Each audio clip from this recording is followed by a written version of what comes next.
Hey, welcome to Hot Takes. I'm your host, James Scott, here to analyze anything and everything interesting. Let's dig into today's topics. And we're back with another episode. It's been a hot minute, but we love producing these things. James is really great at dissecting baseball. And you want to know something? Maybe that week off was pretty great for the podcast because now we have all this new information, all of these new things going on in baseball, and it's going to make for a really great episode. So, James, start us off right. Let them know what they've been missing.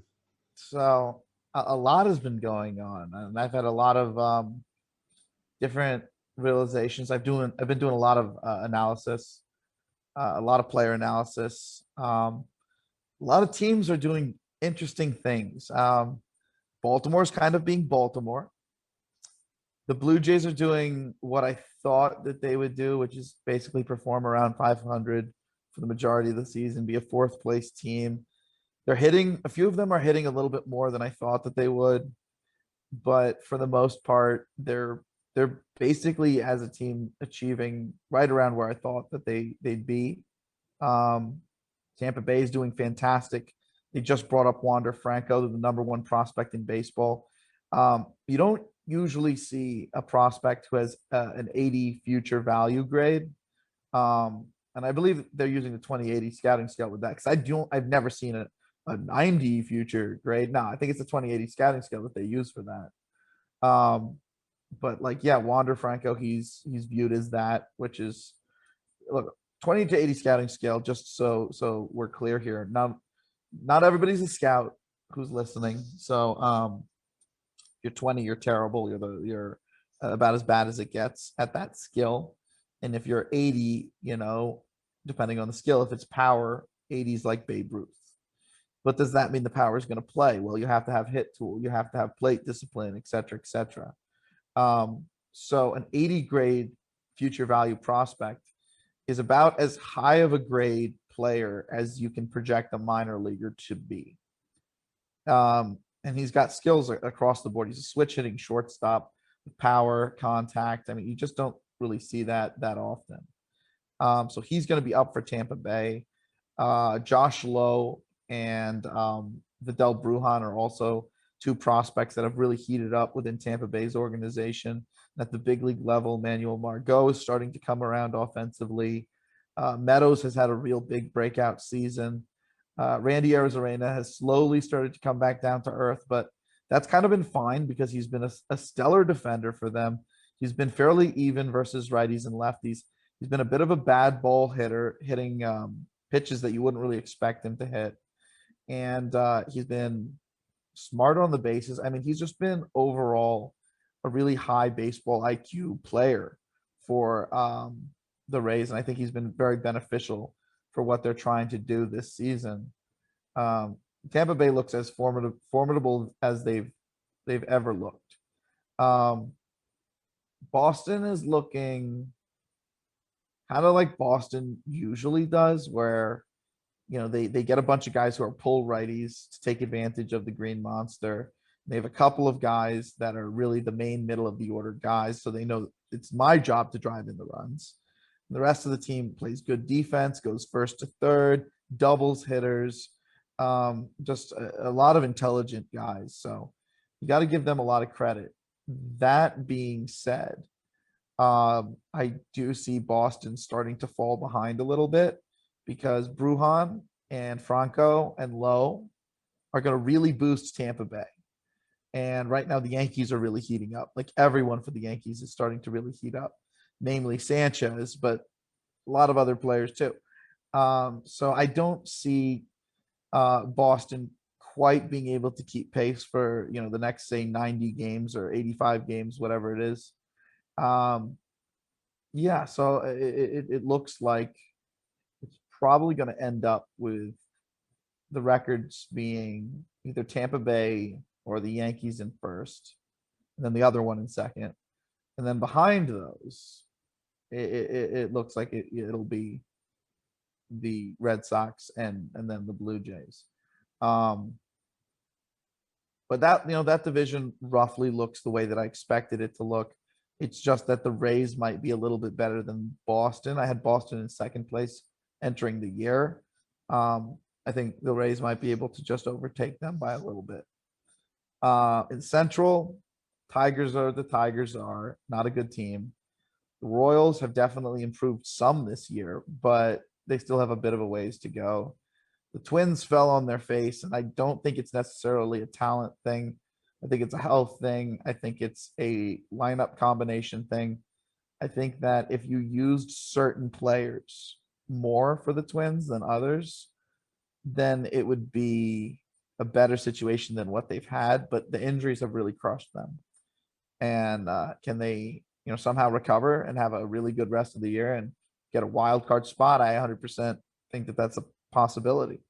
But they really got to play the right guys, and things have to really go the right way for the Twins. The Indians have been fantastic. Very much like I noted with they're a lot like Tampa Bay. They go righty lefty, righty lefty. The only thing is Tampa Bay goes power patience. And if you're going with the Indians don't necessarily go power patience. What they go is lefty, righty, aggression, and speed. So they have a lot of guys who are former like top prospects, guys who haven't really figured it out at the big leagues until some of them this year, like Ahmed Rosario. But the way that they particularly put together their club, it's not with a main focus on just offense, and then getting defense at the best positions you can. That's what Tampa Bay does. They're like, okay, we'll get as much defense as we can from the outfield, from catcher, and from like shortstop, but they don't really focus on too much of the rest. If you're looking at the Indians, they focused on defense from all around the roster.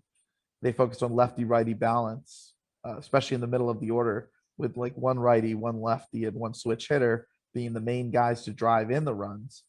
But if you're looking at the rest of the squad, they have gone a lot of righty lefty, but it's with former top prospects who are aggressive and who have good base running, so that they can max out on any sort of production of who else performs in the lineup after them. And because you're looking at former top prospects, they're toolsy, and this allows for further growth. Whereas Tampa Bay, they go a lot with like the polished plays, the guys who are really polished and have performed at every level of the minors.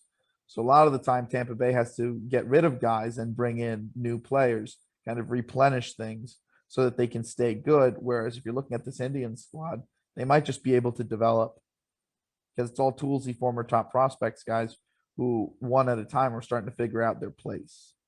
So I really do love what the Indians are doing and how they're doing it.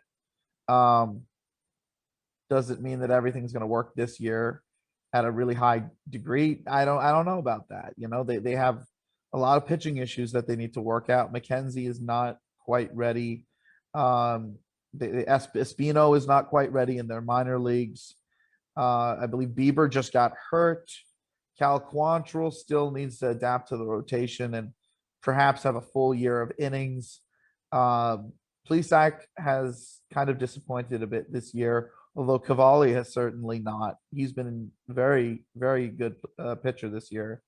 So even with regards to the Indians' famed pitching, they need a little bit of development time. And if you look at their minor leagues are full of position players who are ridiculously talented.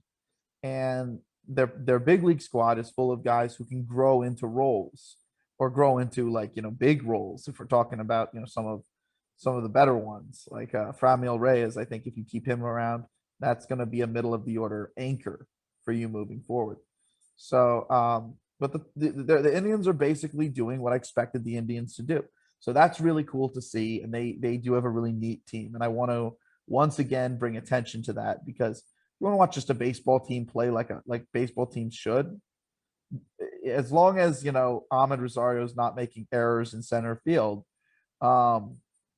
they should provide that for you. And then of course you have the number one team in the entire division. I mean, that's this is the thing that's been, I think, very, very apparent um, from like the get-go, that the White Sox are a team that could challenge for a World Series, let alone just the division. I think it's been very clear that that's the team of the West, or the Central rather. Um, the thing that's kind of a bummer, I guess, if you're a White Sox fan, is you're seeing this incredible team and you're not really necessarily seeing what it could be. Like Dallas Keuchel picked this year to start his decline. And they're having Lucas Giolito throw way too many changeups in the upper parts of the zone, so he's getting hit a lot more than he should.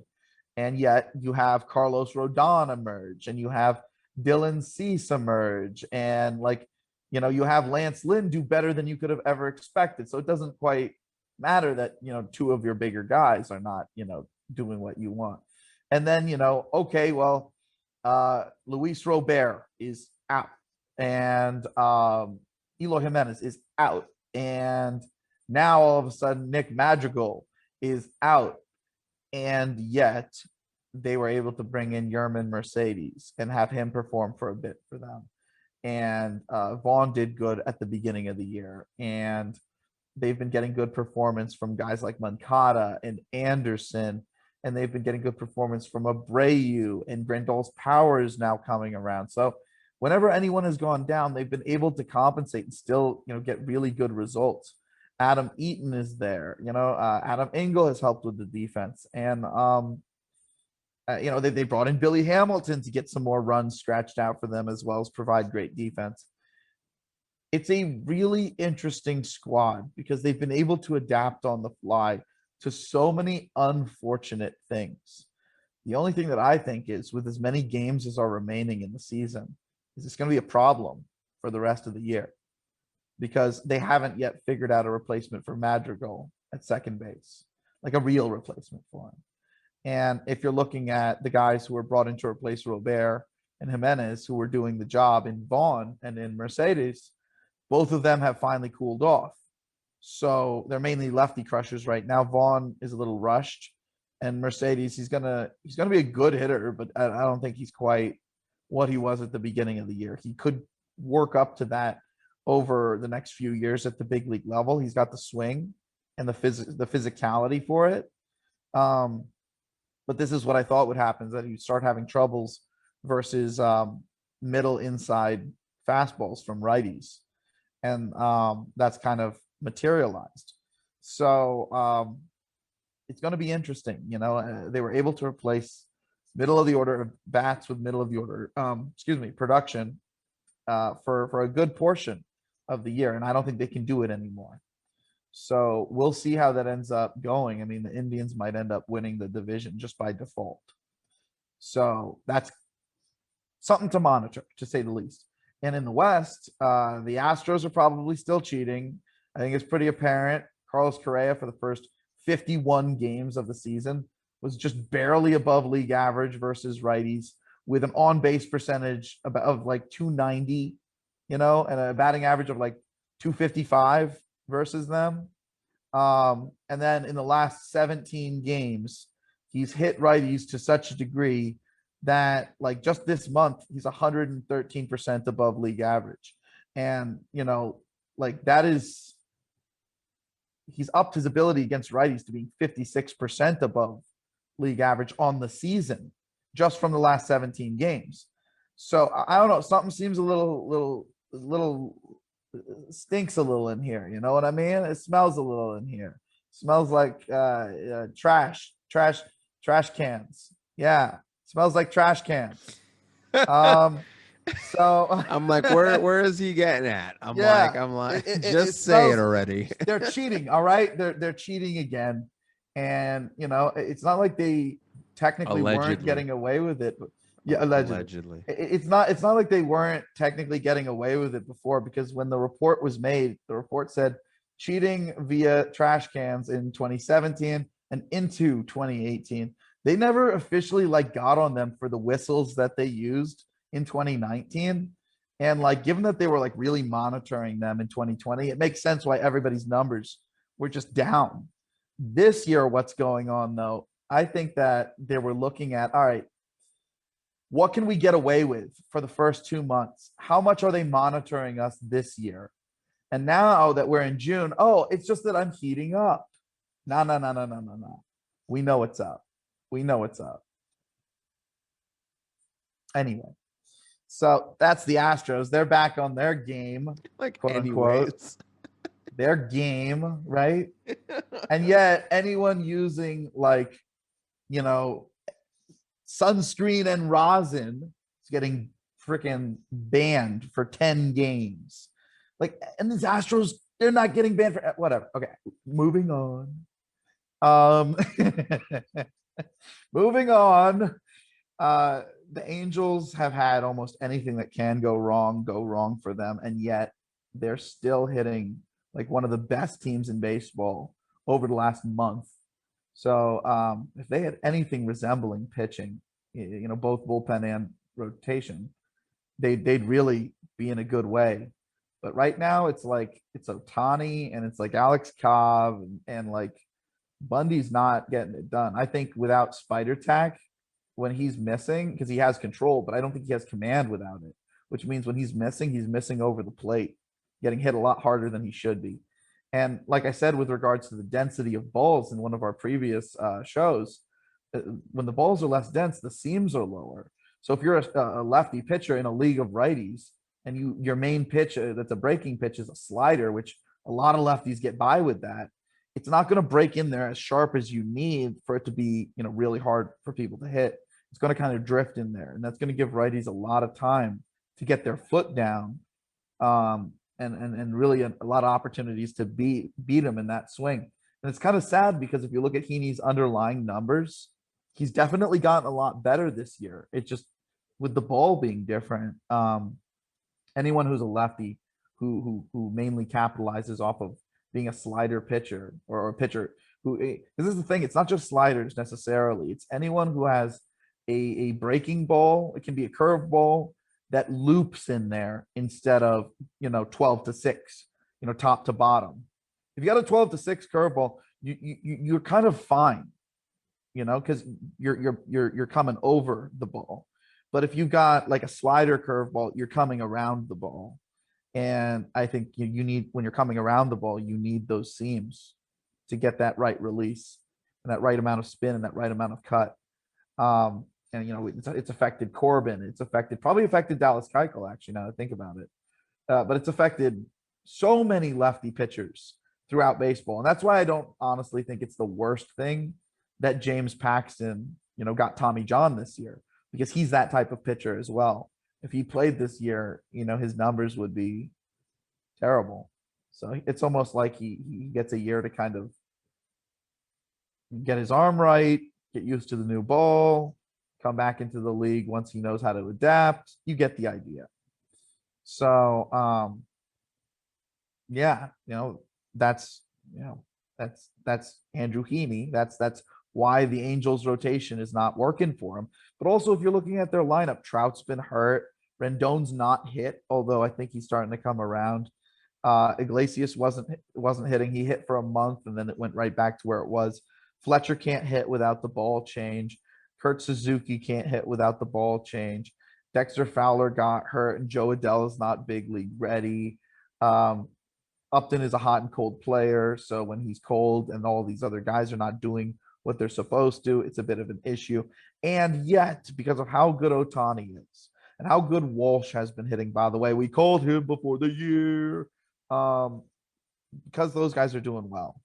The Angels have been one of the best offenses in the major leagues for about a month now. They can figure out any sort of way of getting their pitching together.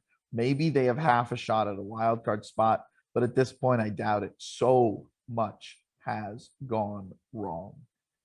And I don't know. I can't really fault the Angels front office because, you know, even me as an analyst, I thought it was pretty clear that as long as the Astros weren't cheating, the Angels were probably going to finish in first place this year. They might finish in second, you know, they still might do that. But I think it's pretty clear that as long as these Astros are cheating, allegedly, Um, we're gonna have to pencil them in for first place. They always it always comes full circle, you know? The Allegedly. Astros will I don't know. Allegedly. Allegedly. Allegedly never stop, you know?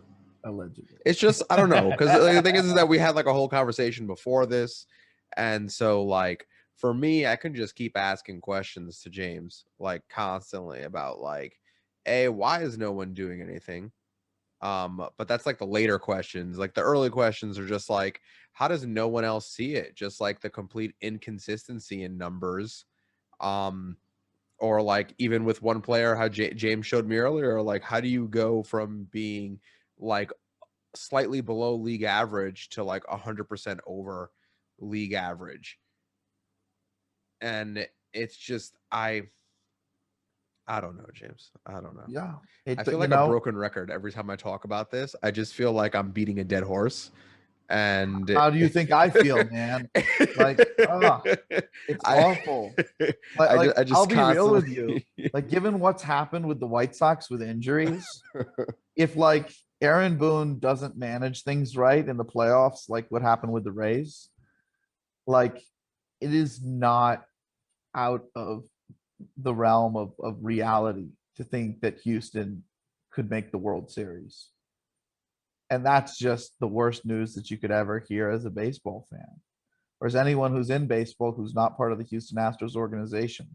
I'm sure they're loving it, you know, because they're literally getting away with what for me, it's akin to actual like murder, because it's like the murder of art, you know, like the murder of art, you can align to like the murder of humanity, you know, and like baseball, it didn't have anything left because you're looking at it, right? No one's cheated and won a World Series until Houston.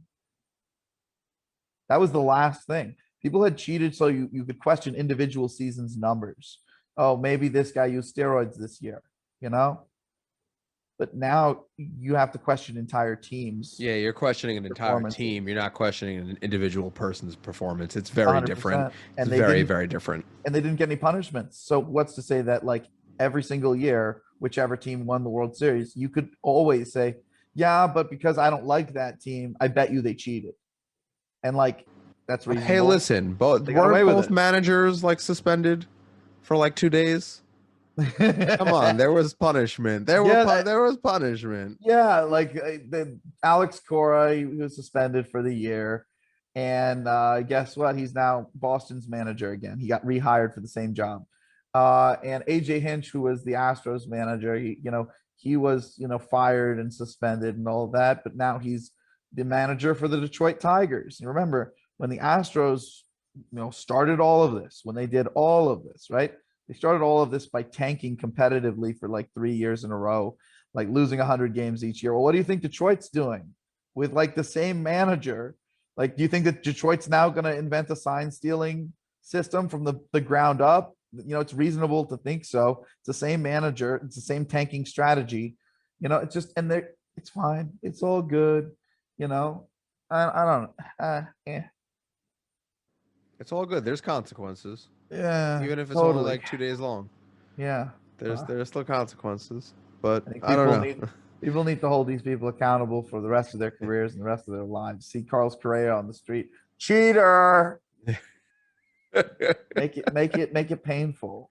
If there's one piece of consistency that I love about our podcast is that we always circle back to, we should just have like a Houston Astros hate podcast. Like, absolutely. No, it's a just joke idea.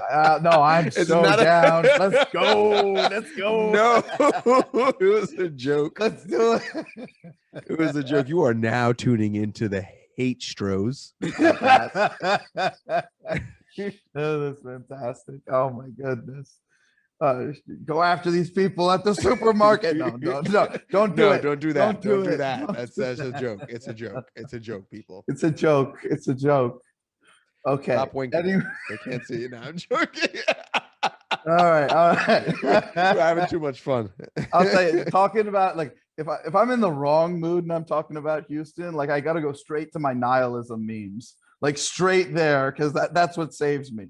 But like, no, we're having a little bit of fun here, so it's all good. All is well. I do not have to turn to therapy. Anyway, Like what? No. yeah, the West, the rest of the West is fairly straightforward. Oakland's doing what Oakland does. They hit homers, they walk, mistake pitch team, and then they have a good bullpen. They bring in guys who throw hard, and that's what they do. And then their rotation always has like one dude who like is really, really great at getting weak contact. This year it's Chris Bassett. In the past, it's been like any number of people, honestly, but they cycle through these guys. Like Mike Fiers was that for half a minute. And I think they had Rich Hill for half a minute, but that's what Oakland does. They get weak contact pitchers. Seattle's looking pretty cool. They're bringing in lots and lots of young guys and getting them time at the big leagues. It's funny. Kelenic, his physical swing and his body looks big league ready. But when he came up to the big leagues, it was almost like he was holding himself too tightly to use his coordination, his athleticism. You got to send him down for a bit longer. You know, I think he's uncomfortable. I don't think that I think that he's overwhelmed. I don't think he's ready for this level of pitching yet. You let him do it against the high minors, AA, AAA for a bit, and then bring him up. But he needs that confidence. Otherwise, I think he's going to be too tight to like do anything. But you know, Taylor Trammell's looked amazing. I love that guy. Cal Raleigh is absolutely going nuts at catcher in AAA, not striking out at all and hitting like everything for moonshots. So that's cool. He kind of went from like A ball to AAA, and it was just like no problem to him because he was that polished. That looks like the catcher of the future, honestly, for Seattle. And then Julio Rodriguez is tearing up the minor leagues. One of the best prospects in the game. He's one of the few guys I put right up there with Jason Dominguez because he's the real deal. He kind of reminds me a little bit of a young Miguel Cabrera at the plate because he does this thing with his feet that like it was pointed out, I think, by a guy on Fangraphs. And like the more I watch it, the more I'm like, yeah, totally. You know, that makes sense. He puts his back heel down first to set him up to lift his front leg and then put that foot down. It's like a two-step, but it works really, really well because it sets your feet in position to adapt to basically the location of almost any pitch. So I don't know. I think it's really cool. And I think he's got incredible power, incredible athleticism, and he's got a love for the game that is uncommon for his level of skill. I think it's going to drive him to be able to compete and like work out and get better and better and better. Whereas, you know, a lot of guys who have his ability, they just like playing ball. They don't crave it. He craves it. He loves it. He wants to be out there all day. So that's going to help him a lot. Noelvi Marte is also doing fantastic for them. He's a shortstop, third base prospect. Kind of reminds me a little bit of Machado with the swing. Not in the field, though. You know, Machado's kind of unique in the field. So Seattle's got a bunch of young guys. So there's that. And then the Rangers are the Rangers. They suck. And that's the American League. That's basically my update for the AL. NL is a little interesting. Washington Nationals are really going to have to turn on the Jets and get a lot of health and production from everybody for the rest of the year if they're going to do what they want to do, what they've been trying to do. They've been trying to build a team that's similar to their 2009 championship squad, very balanced squad. It could work, but this team is very dependent on its best players, and they're playing in probably the hardest division in all of baseball, National League East. So if they're going to get to the playoffs, it's going to have to be out of a wild card spot, and they're going to have to really get things going because Soto missed a lot of time. Strasburg missed a lot of time. Corbin has not been pitching well at all. He's been one of the worst pitchers in all of baseball. So Nationals have a battle ahead of them. They have the odds stacked against them at the moment, certainly. but is it something that's impossible for them to do? No, I don't think so. This is a club that has a very interesting kind of balance to it, and assuming that Starling Castro plays to how he played in the last juiced ball season, which I don't know if he will, and assuming that Josh Harrison, from having more effective hitters around him, sees better pitches to hit and adapts so he can hit righties and lefties rather than just lefties. Maybe there's something there as well. Josh Bell's been hitting, Schwarber's been hitting, so that's good. Maybe Soto being back gets them to hit more. Trey Turner's been hitting. But the big thing is they need consistency out of that rotation and elite performance out of that rotation, supporting what they have offensively. Because if they don't have that, it's just not going to work. Period.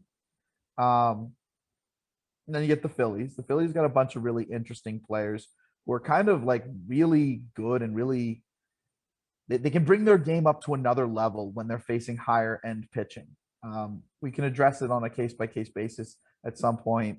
Didi has this ability. Segura has this ability. Harper has this ability. McCutchen has this ability. Hoskins doesn't, but he does represent a guy who, if you give him mistakes inside or outside the zone too much, he's either going to homer on you or he's going to walk.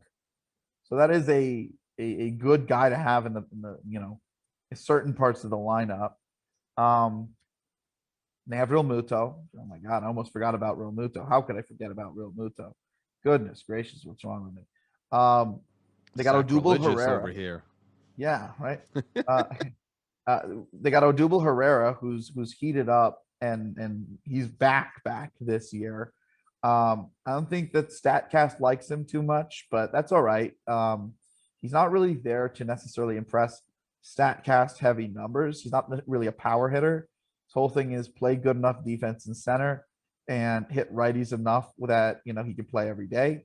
And then as far as hitting righties goes, it's really about hit them competently for singles and doubles and get on base as much as possible. So if you can have a workable walk rate, that's nice too, because the main thing is he's got speed, and his job is to be on base for guys to drive in rather than to be a guy who does the driving in. He knows his role.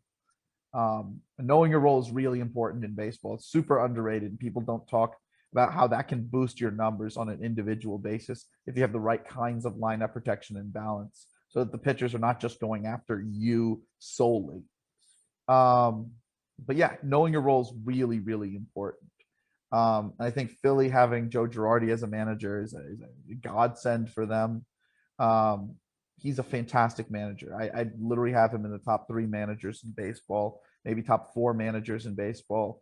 He definitely does things the way that managers should, and he's not going to just listen to a front office because they say that their numbers say that this is the best thing to do. If he knows that for his whole life this is the way things have been done, he'll go by that, which is, I think, honestly part of the reason why Boone was hired and he was fired from the Yankees. But yeah, Girardi's one of my favorite managers in all of baseball. He invented something called the double lineup, where you put a leadoff hitter first and then a 2-hole hitter second. Then you go with your middle of the order, 3, 4, 5. But then after that, your 6-hole hitter is another leadoff hitter. Your 7-hole hitter is like a 2-hole hitter. Your 8-hole hitter is a power hitter to be basically your second 3-hole hitter. And then the next guy is like a guy to, basically walk and turn the lineup over for the top.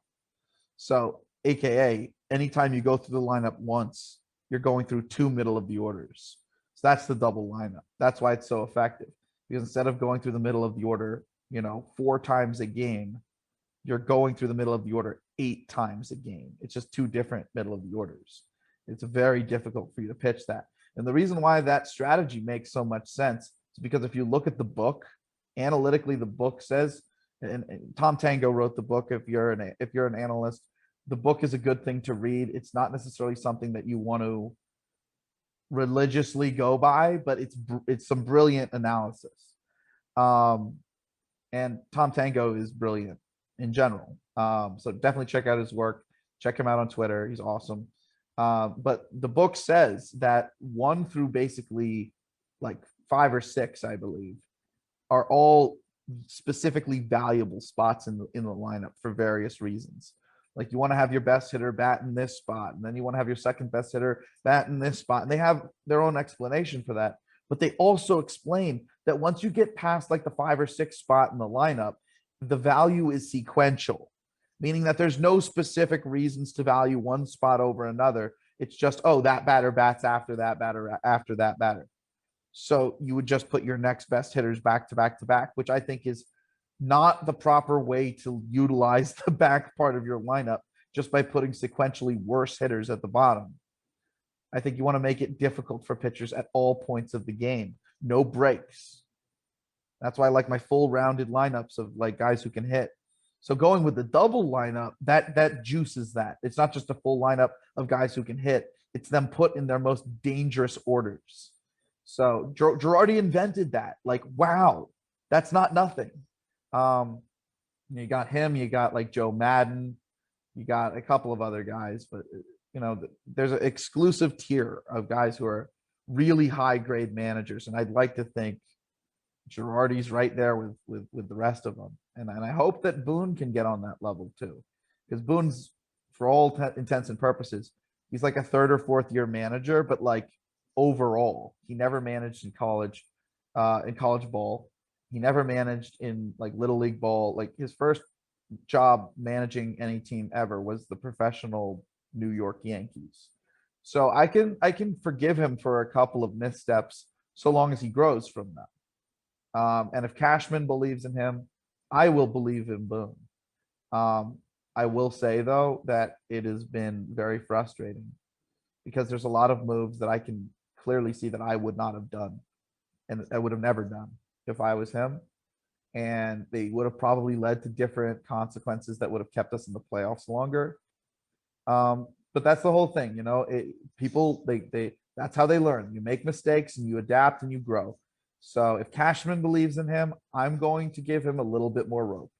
And frankly, if he's as brilliant as Cashman says, I wouldn't mind working for the guy.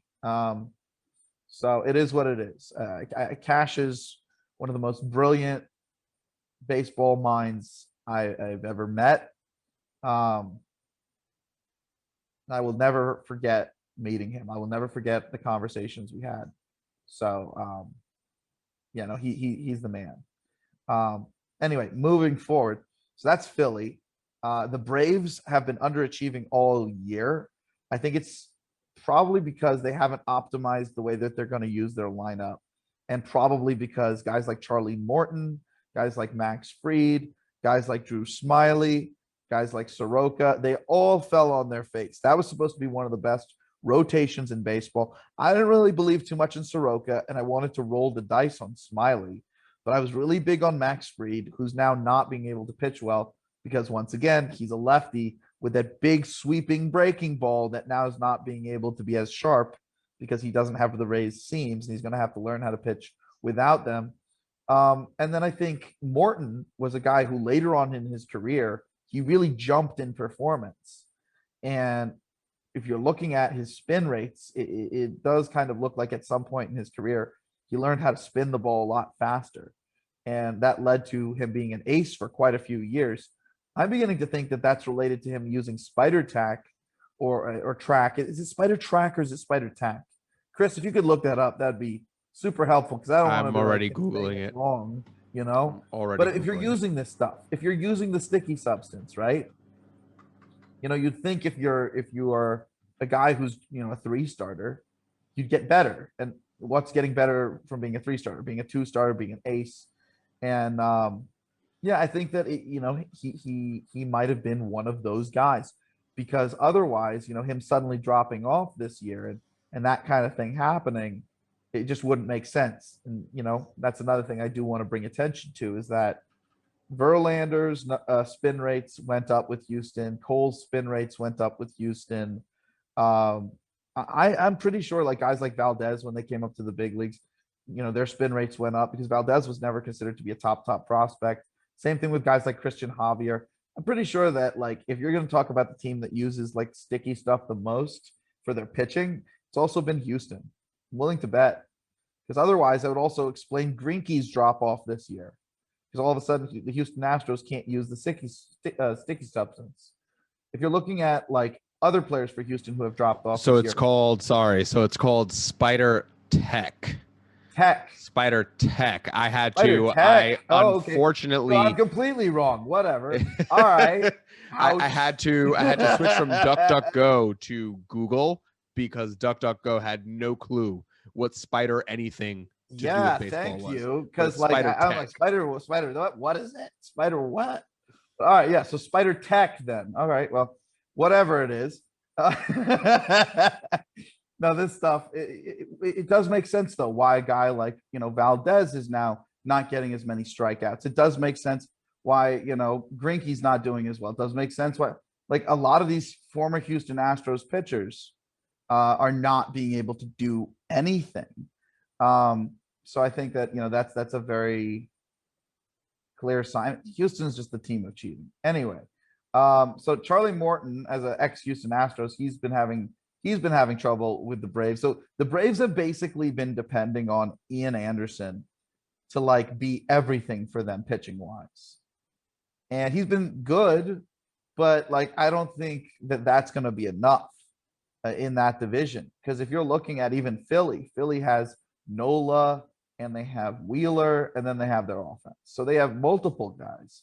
If you're looking at the Nationals, they have Scherzer and they have Strasburg, even if Corbin's not doing. So they got multiple guys. If you're looking at the Mets, they got DeGrom and they got Walker and they got Stroman. At some point, Carrasco and Syndergaard are going to be back. So I don't know if the Braves rotation is going to compete. And so long as they don't have an optimal lineup figured out, I don't know if they're going to be able to, be that, first wildcard team. Maybe they can compete for the second wildcard team or something like that. But that's the Braves. The Mets are basically, ever since we talked to John, they've kind of reassembled the way that they put together their lineups. I hope that had any sort of influence for me. I mean, it wouldn't be the first time that, there was strong possibilities that a big league club changed the way that they construct their lineups and value players based off of, I wouldn't say based off of, but after I gave advice to people in their higher ups. This happened with the Brewers actually at one point in time, but that's an interesting story for a different time. But yeah, no, I mean, like, again, you have to give the Mets the credit. I'm not working for the Mets, and they have turned their team into a juggernaut. Their pitching's only going to get better from here on out. Their hitting's only going to get better from here on out. I believe McNeil just came back from injury. Conforto's going to be back at some point if he's not back already. I do think he's still hurt though. Same thing with Nimmo. So their hitting is just going to get better and better, but it almost seems like they finally figured out how to properly put together lineups. They have a lot of speed with their team. They have a workable defense, which I didn't think that they were going to have. Although I think that's probably going to go away when everyone's healthy.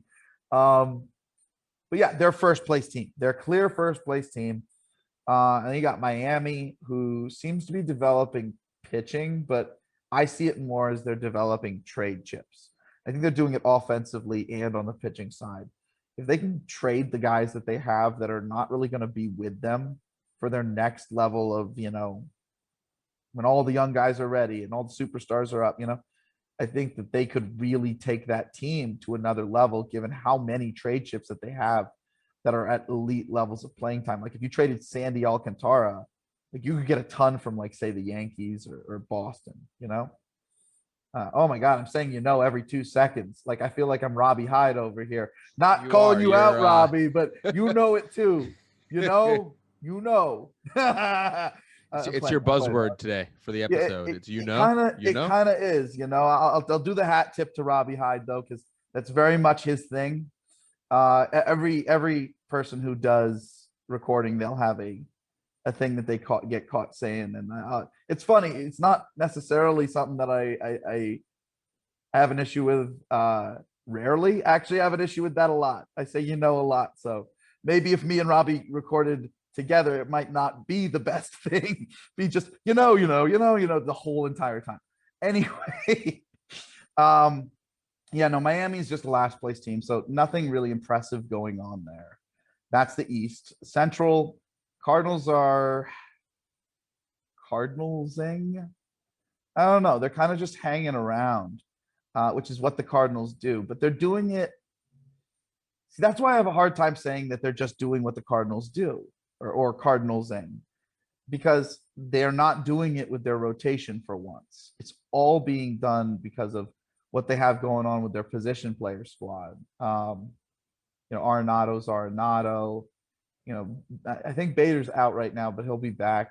They got Carlson, they got Goldschmidt, they got Tommy Edman, they got Molina.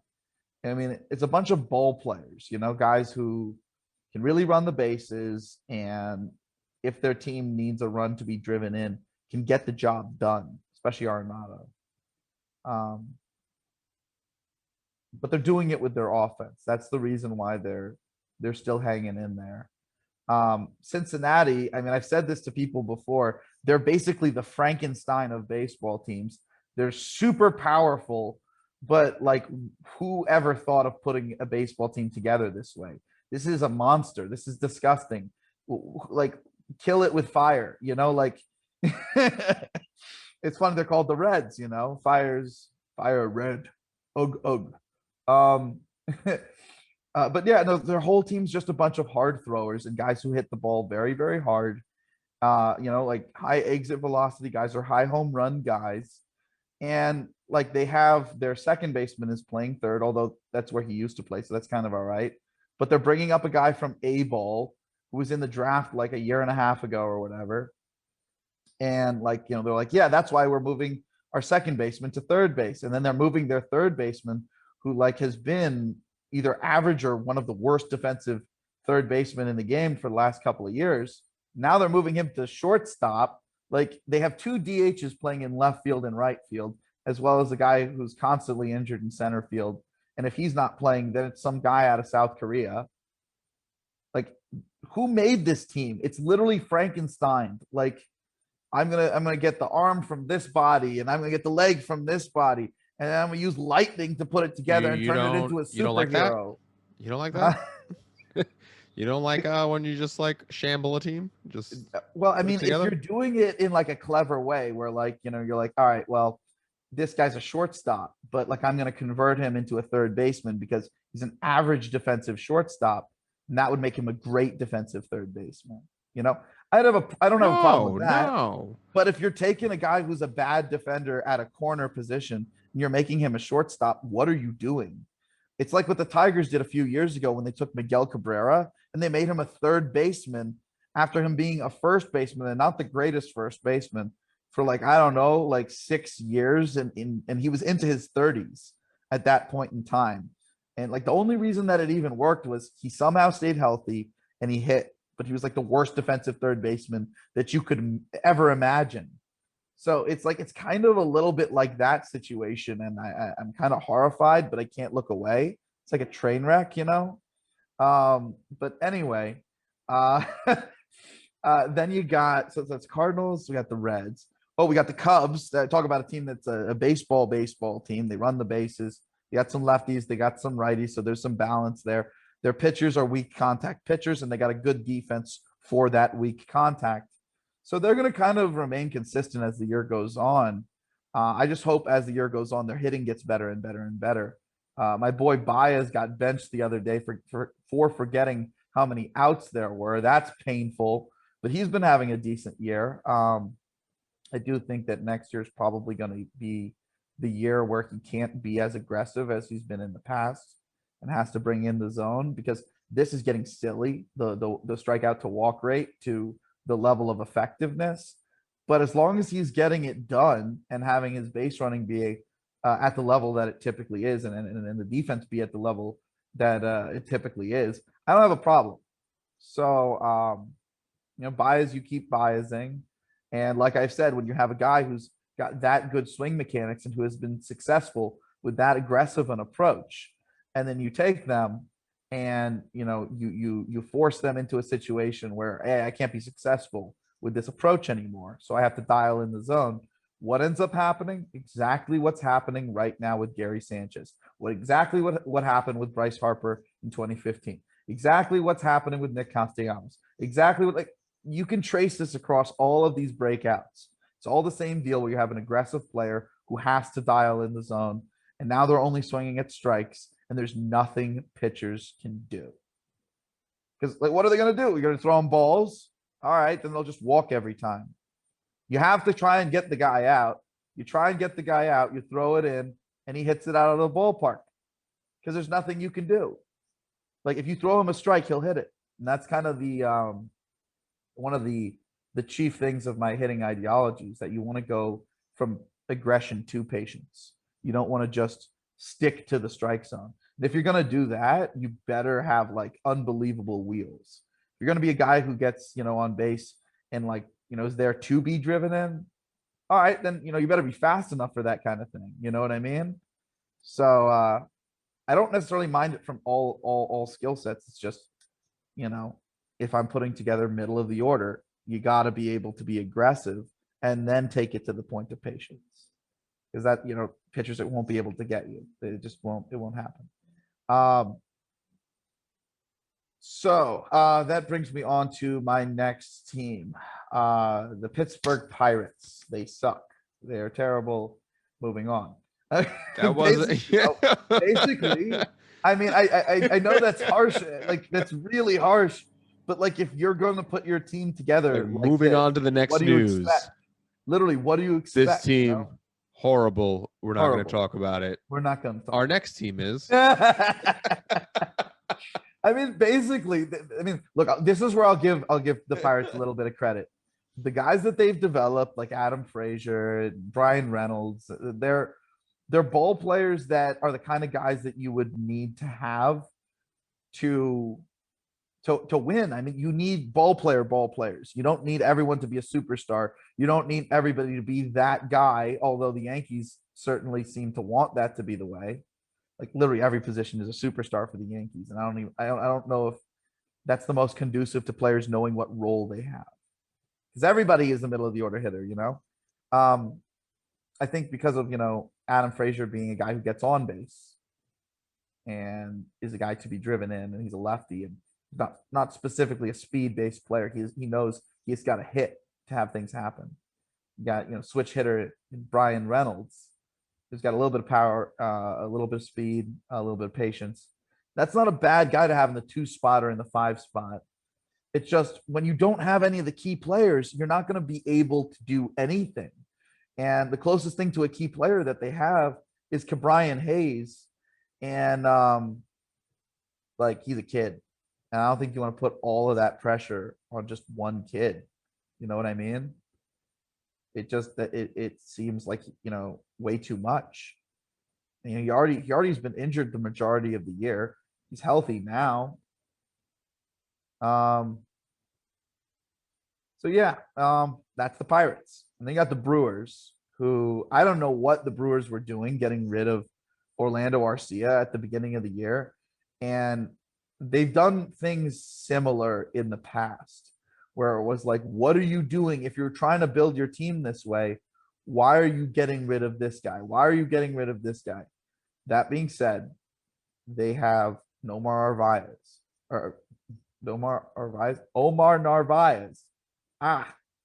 Omar Narvaez at catcher, who's like basically say it the 15 only, times fast. right?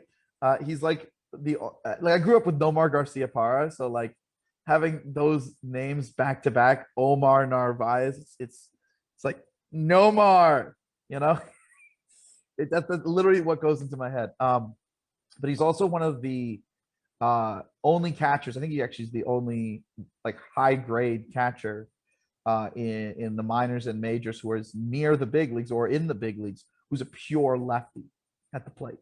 You have switch hitters, you got Cal Raleigh, I believe, is a switch hitter.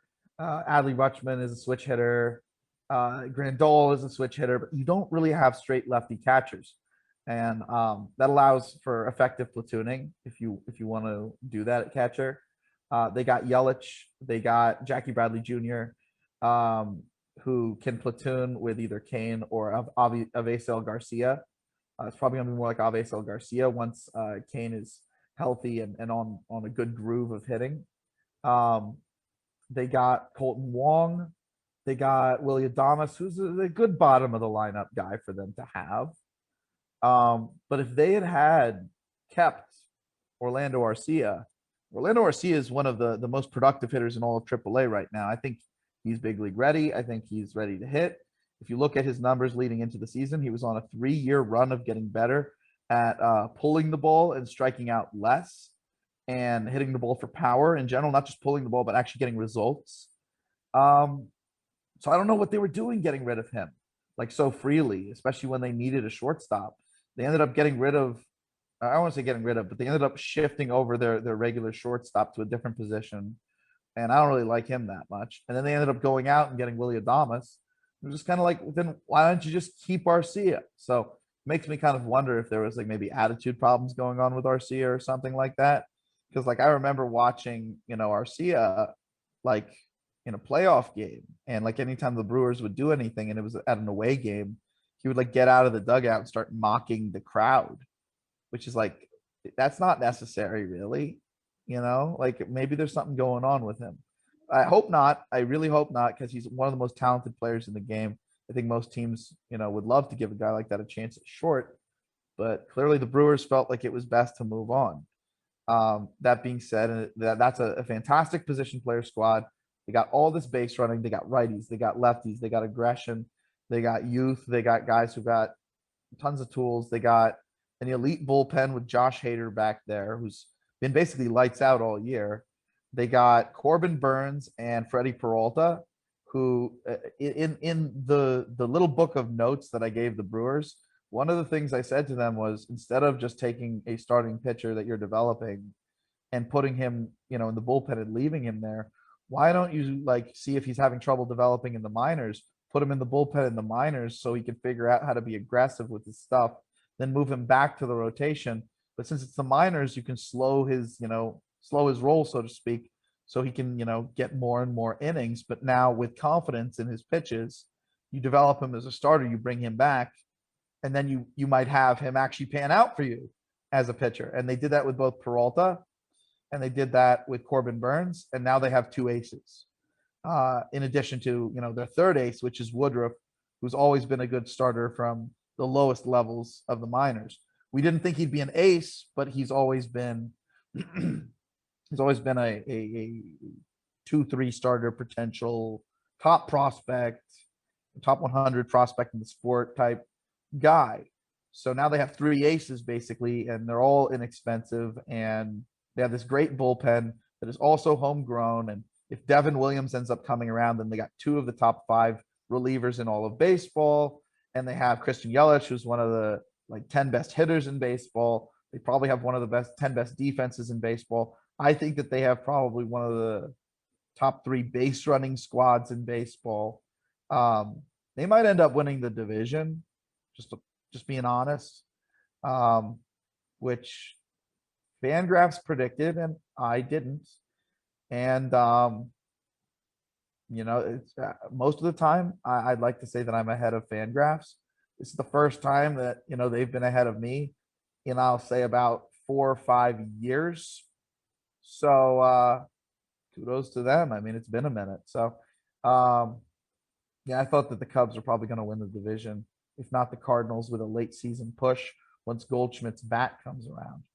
But looking at the Brewers, I mean, I didn't think that Woodruff was going to be an ace. I thought he was going to be more of a 2.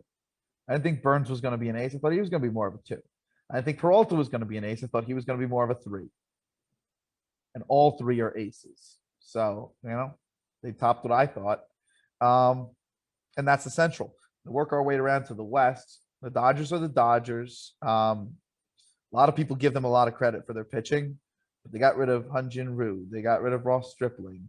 They got rid of Kenta Maeda. They've gotten rid of so many guys that are legitimately decent pitchers, only to bring in guys like David Price who blow up in big games, only to, continue to be dependent on Kershaw. And Kershaw is great, but if you're going to add David Price to him, as well as add Bauer to him, Bauer pitches to scouting reports. Bauer's not as good at pitching to guys who can adjust their scouting reports, as in mid at bat. So if you're going to have all of those guys in your pitching rotation or your pitching squad, if you will, you got Tony Gonsolin, who's a reliever that you're saying is a starter. You got Julio Urias, who pitched 55 regular season innings last year and is already up to 84 this year with like 85 games remaining. I don't know how you're going to keep his arm from blowing up this year. You got Josiah Gray, who last time he pitched was like in high A, and now you're going to be bringing him up to the big leagues.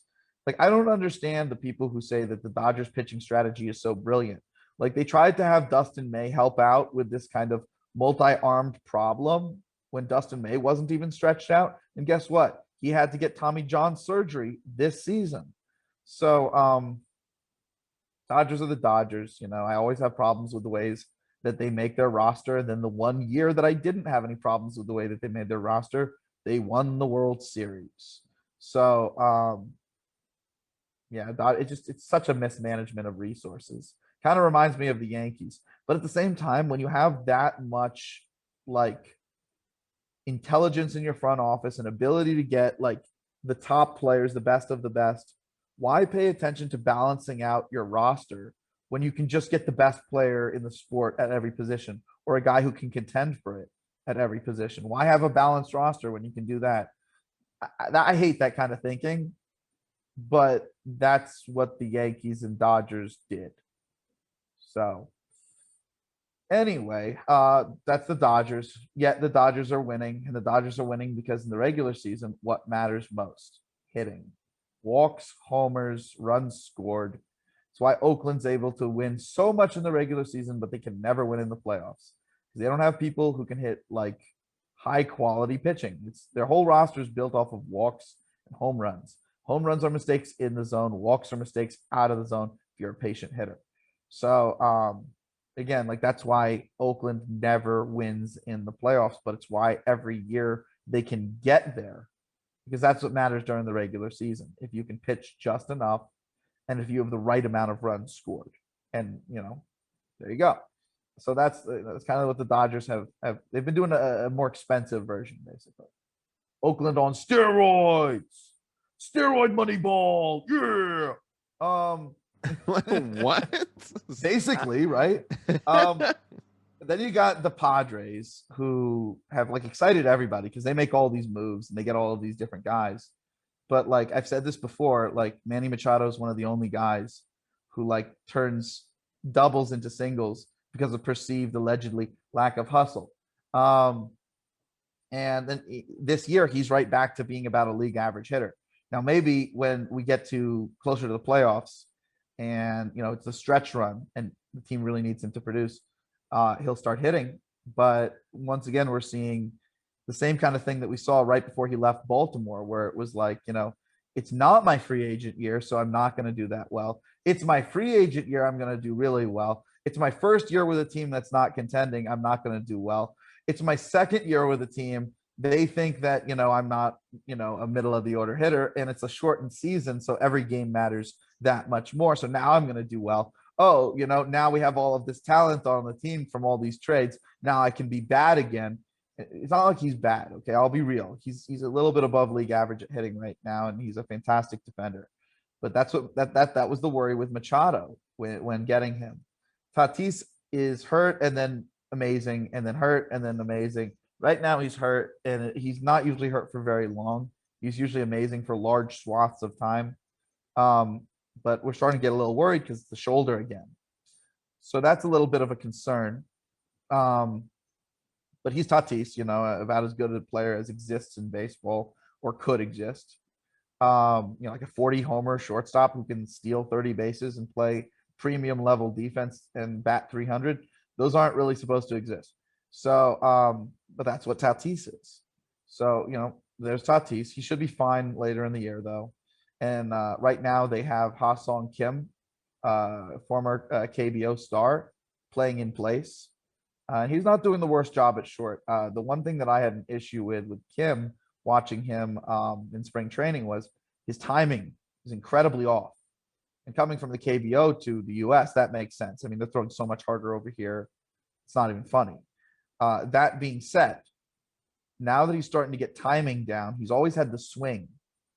So he's producing. He's having a nice little June. And he's actually made a couple of really cool plays in the field. One charging the ball and one making a Willie Mays catch over his shoulder to to end the inning, to end the game, one or the other, forget. So he's been doing decently. Cronenworth's power is starting to drop off, as was my concern with adding him, although he's a fantastic super utility player, whether or not the power does drop off. Hosmer's numbers have declined back to who he was in 2018 and 2019, which is not good. We thought that he had made that final transition to learning to pull the ball in the air instead of hit the ball to all fields. So that's a big issue. They might have to try and figure out a way to get his contract off the books, or maybe start doing a quasi platoon, or maybe even just doing a regular platoon with him and Myers, and having Myers split time with him and spend some time in the outfield. Maybe you use Myers in some sort of quasi platoon or super platoon with Hosmer and with Trent Grisham and Pham, because Pham at this point is probably going to do better versus lefties. Grisham does better versus righties, but I don't think that Pham could play center field. That being said, Myers, with his speed, he could probably spot start center field during those days. So it's an interesting idea. And then when he's not there, he could either be doing corner in difference to Grisham, or he could be at first. But that means they still need to go out and add someone to kind of fill that fourth spot that's not DH or the other two outfield spots. But overall, I mean, the Padres do have one of the more dynamic offenses in the league. I'd say they still need help at catcher. I'd still say that they need to get like a couple of stars. And the reason why I say stars is because they have the best supporting squad. If they could just get like Stanton or someone like that, like to really be an anchor. I'm not sure the Dodgers could do anything to stop the Padres. Their pitching is simply too far superior to what the Dodgers have. If their offense is anywhere near it, which I think a guy like Stanton could do, or anyone in that realm even, but you need a guy. You need a legitimate superstar, like a legitimate one, not like I'm not talking about a guy who's a borderliner like a Hoskins or a Pete Alonso. Like they'd have to actually be like a Stanton or like a Robbie Cano or something like that, because Cano can still hit. The Giants are going to backslide. That's kind of inevitable. It is really cool to see that their pitching is starting to come around. I do not believe that their offense is going to be this good the whole year. It's just I don't see it. That being said, they're definitely a good enough team where they're going to be third place. Not going to be as good as the Padres. Not going to be as good as the Dodgers. Definitely better than the Diamondbacks, who have kind of. I'd say that the Diamondbacks have been stagnant, meaning that they're basically as good as they were last year. The difference is as they've been stagnant, they've been trying younger players that they haven't tried. And I think it's going to give them a good base of surrounding talent when they are ready to compete, when guys like Alek Thomas and guys like Christian Robinson and guys like Dalton Varsho are really ready and hitting at the big league level. I think I said at the beginning of the season that I thought Dalton Varsho was going to be ready, but he wasn't. Well, now he's doing so well in AAA that, like, I guess I was right. Dalton Varsho is going to be doing well at some point this year. Like he's striking out, I think 18% of the time, or maybe even a bit less, and his isolated powers in the 400s. So when you're aggressive and you're not striking out and you're hitting for some of the most power that anyone has seen of a catcher, you're big league ready. Like if you're doing that in AAA, you're big league ready. So that's cool. But this year is definitely not the Diamondbacks year. And I think honestly, they might end up trading more pieces to get a deeper farm. Like they could trade Ketel Marte. They could trade Christian Walker. They could trade Eduardo Escobar. In fact, there was rumors that Eduardo Escobar would go join the White Sox, especially given that, all the injuries that we talked about earlier. So that's interesting by its own rights. And then of course the Rockies are dumb. that's all I'm gonna say. Like I have no good words to say about the Rockies franchise, and that's even saying that. Like, no, I have one good word, because one good word. This year, their young players have taken a step forward. Not all of them, but a few of them, like 2 or 3. And that's kind of like, you can't say that that's a good thing for their organization. So I guess I'm not saying anything good about their organization. It's more about like, good on you, players, for taking the next step in your development. A couple of you had to, simply by the odds. You know what I mean? Like, it wasn't necessarily like, oh, you did a great job developing these guys. It's Yeah. just like, oh, you have a bunch of guys who are kind of middling talents and they're all on the same team. You know, one of them is going to be like, hey, I can do this better than you guys, and take their performance up. Even if it's not the first year, it's the second year. If it's not the second year, the third year. If it's not the third year, the fourth year. You see what I'm trying to say?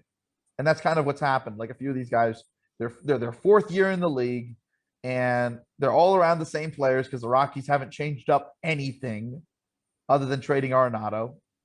And, you know, it's like, hey, I know I'm better than these other guys, so let me do it. And they take that next step. I'm talking about Raimel Tapia right there. But outside of guys like Tapia, I mean, it's been a mess. The Rockies are a mess. I don't have any good words for them. Let's see, it's Rockies, Dodgers, Padres, Giants, Diamondbacks. Buster, I do want to say Buster Posey's having an incredible rebound season for the Giants, showing that like he never really declined. He just had a down year.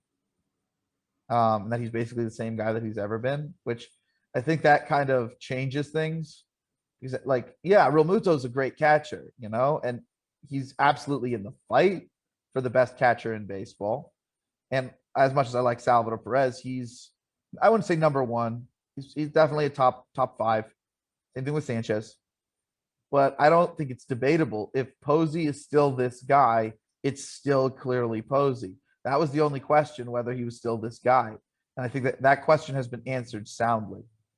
So, best catcher in baseball. And you know, I did want to definitely make our way around the league really quick for this podcast, but on the next one, I do want to tease that I've been making a lot of progress on the player list.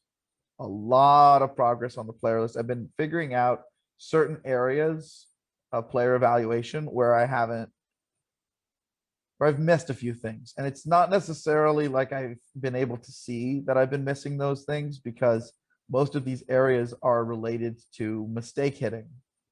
Mistake hitting doesn't really work well versus pitchers who don't give you mistakes. So I had to really crucially look at those types of hitters, mistake hitters, and figure out which situations could I get them to give me what I want, not just in small situations, but in big situations. How can I accentuate their abilities so that instead of just hitting mistakes, they're able to hit good pitches? Like, what do I have to do to be able to platoon a guy? Is this guy also being able, like, because he's in a platoon, he's a lefty, you know, against righties, he can't hit anyone, but against lefties, he's a middle of the order hitter, you know, and that's how you get the production you need, because it's not that he's doing it against everyone. Against everyone, he's actually a mistake hitter, but against righties, he gives you what you need and you can platoon him so he doesn't face the lefties. So there's a couple of different things that I looked into. I even looked into guys who, all right, it's okay because he's the only mistake hitter on my club and he offers great defense. Or it's okay because he's the only mistake hitter on my club and he offers versatility. Or, okay, he's the only mistake hitter on my club and it's okay because he's a switch hitter and switch hitters are mistake hitters. Or, you know, he's a speedster, like I mentioned earlier. So the walks and the lack of hits that are impactful are all right because he's not there to drive in runs. He's there to be driven in. So, and that's like, you know, talking about, you know, figuring out intention for ball players and capitalizing on that. So definitely a lot of players in my eyes became more valuable. And then also in the middle of me doing this work, and this is probably the funnest part for anyone hearing this, when I release this, and I think our next live session will probably do that, a lot of it talks about players who they may be missing this season, but they're going to be really relevant over the next 2 seasons. So for instance, you know, Robinson Cano, he wouldn't have normally been on my list because he's suspended this whole year, but he's Robinson Cano, so he's on this list. So this is a majors, minors, injured, suspended, what have you, best professional ball players in all of baseball. And we'll definitely be going over that on our next live stream, Chris. How about that? How you feel about that? I feel pretty confident about that. That'll be great content to release that and talk about that. That's I never disagree. I'm pretty. I'm trying to make my process even more airtight, man. I mean, it's Yeah, no, I know, and the only way. I know everyone appreciates it too. Yeah. I mean, hey, if I'm out here and I'm giving people wrong info, like imagine if I was telling people like about a player because of what their just the surface numbers told me. I didn't look Mhm. into them deeply, and I was like, oh, this guy's a great hitter. Don't trade him. And then the fan goes to the game and they're looking for the guy and they're like, oh, they tell me that this guy's a great hitter. And then the only time he's ever able to produce is if they walk him or if they give him a pitch right down the middle with nobody on base and not a pressure situation. Like that fan would be like, all right, well, I understand that the numbers told this guy that, this guy's good, but obviously this guy doesn't know well enough about this guy to know that really he's not good. I don't want to be doing that to Yeah, fans. I know. If I you agree. if I tell you to go watch a player, I want you to be able to like trust me at my word. He's a great player. And like beyond that, like if you don't know who's good or who's bad, how can you ever profess to want to work in a front office or try to work in a front office? Hmm. And I want to do that at some point. I really do. And it's a goal of mine. It's part of the reason I study as hard as I do, because you have to be the best at what you do to get into a front office without having like tons of degrees or Ivy League or whatever. So, but no, I mean, we see people like Dave Cameron and we see people, a few other people who've worked for Fangraphs and written for Fangraphs, and they're now working for teams in Major League Baseball. Oh man, who's that other guy who was working for Fangraphs?